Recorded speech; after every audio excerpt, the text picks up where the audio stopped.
end the game. Just that was the play. Steph, go get it. Get the ball to Steph and get out of the way. Yeah, I mean, I was shocked that I just talked to him. He said it was his first ever walk-off game winner. Obviously, he's had plenty in the final seconds, but I didn't know that. But a fitting end to a grind-out game that we really needed. You know, I think in some ways we had forgotten how hard you have to play to win in this league, and I think tonight our guys remembered that lesson, especially, you know, during that first half where we were getting our butts kicked and nothing was going our way. But just really proud of the guys for competing and staying with it. And I felt like every single guy who got out there made an impact and competed. Jordan Poole was great. Looney continues to have just a phenomenal season, and great win. One of our best wins of the year under the circumstances of, you know, where we are right now. Pretty massive celebration there afterwards. Kind of a real emotional release. And do you think this could be something that like gets you out of this whatever this is, and Steph also?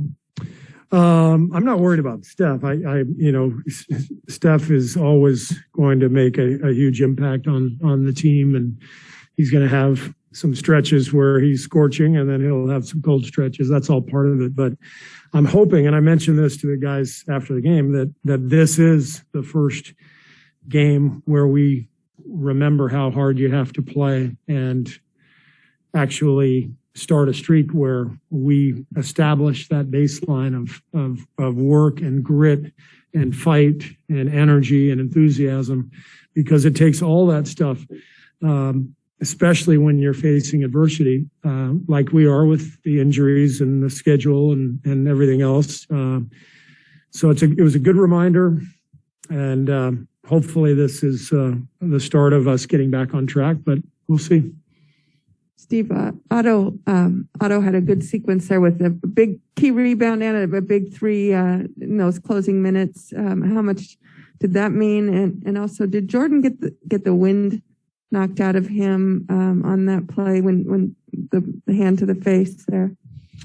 So Otto was great. He made some huge plays down the stretch. Otto is a fantastic basketball player. Every day I watch film. Obviously, I watch our games very closely, and it's remarkable how many feel plays he makes at both ends, just over and over and over again. He's a perfect fit with our team, and just a wonderful teammate and worker. And he's had a brilliant year for us, and a great game tonight. As for Jordan, I don't know. I just saw him on the ground, but he said he was okay. I didn't know what happened.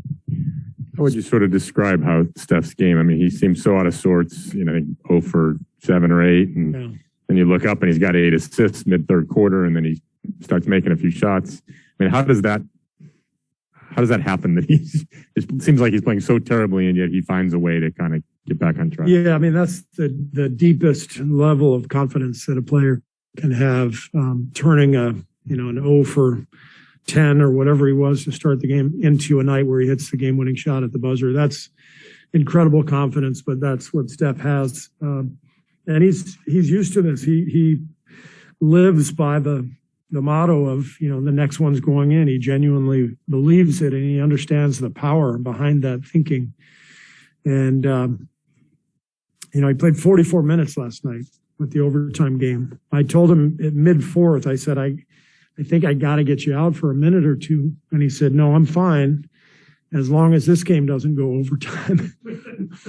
And so when we got the ball back tied, I was, praying that he made the shot for many reasons. I didn't want him to play another 44 minutes, but just an incredible, gritty performance from Steph on a night when he didn't really have it going, but he stuck with it and hits the game winner. As a follow-up to your point there, how worried were you about his workload back-to-back? Yeah, I mean, that's not what we want to do, but where we are right now and the injuries that we have, if we want to win the game, this is what we have to do. So we still feel confident that over the course of the season, we're going to get him the rest that he needs.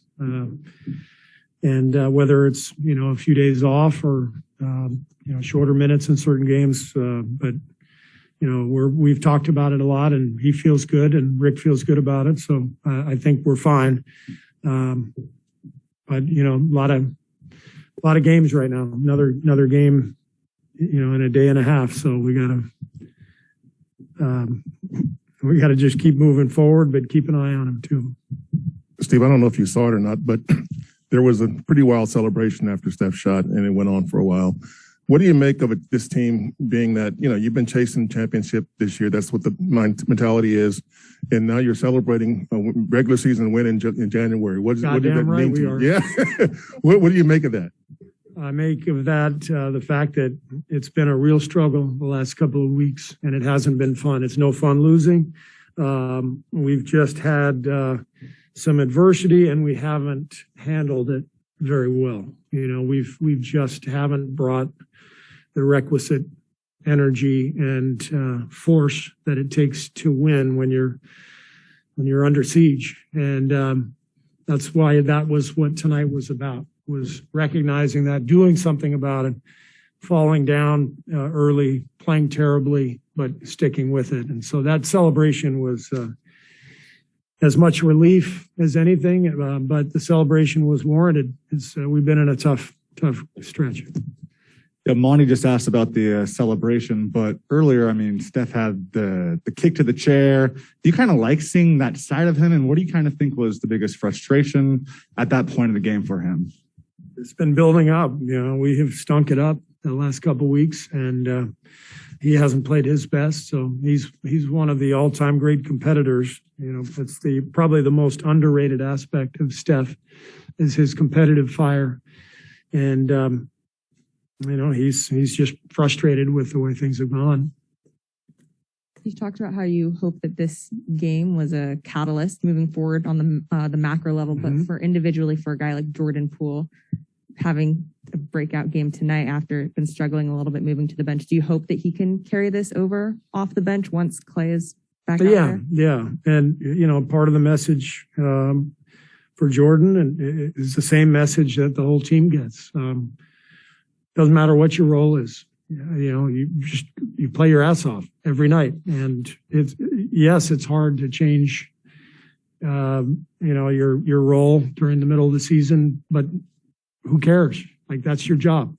And I thought he responded well tonight after some recent struggles. And obviously when Clay is, fully back in the mix, and playing 30 plus minutes, then, Jordan's role will continue to shift. But if he plays as hard and as confidently as he did tonight, he's gonna see plenty of action. So when Clay is out there, is that what you see from Jordan when he's coming off the bench? Just a little. I'm sorry? I said, so is that what you're seeing from Jordan when he is coming off the bench? Just a different type of confidence than what he displayed tonight or in other instances? It's hard to say. It's only been, I think Clay's played in 5 or 6 games. I don't know exactly, but we haven't had enough games to really judge that. But my point about the whole team recently being in a little bit of a funk, it goes hand in hand with roles and shifting minutes and injuries and, different responsibilities. Everybody deals with that stuff. So you got to just get over it and compete. And that's what we did tonight. Steve, you just a couple minutes ago said we haven't brought the requisite energy and force it takes to win when you're under siege. Beyond his passing and defense, how much of that traces to Draymond not being out there? It seems like the things you're missing, that force, that energy, that ferocity, is his personality. Sounds like a good column. I agree with you. Whatever you just said, I agree with you. But part of the reason I asked is you've said in the past that Draymond's personality balances Clay and Steph, for example, right? Who are naturally reserved. No. When you're struggling, doesn't that personality become even more important? 100%. No, you just nailed it. Without Draymond, we lose a huge part of who we are, identity-wise, and, force-wise, competitive-wise. So we got to find it elsewhere. Just on that last play, Steve, you did not put any screen action in that. Was that just was there a reason to just get Steph in isolation? Yeah, just to get him some open court. We liked the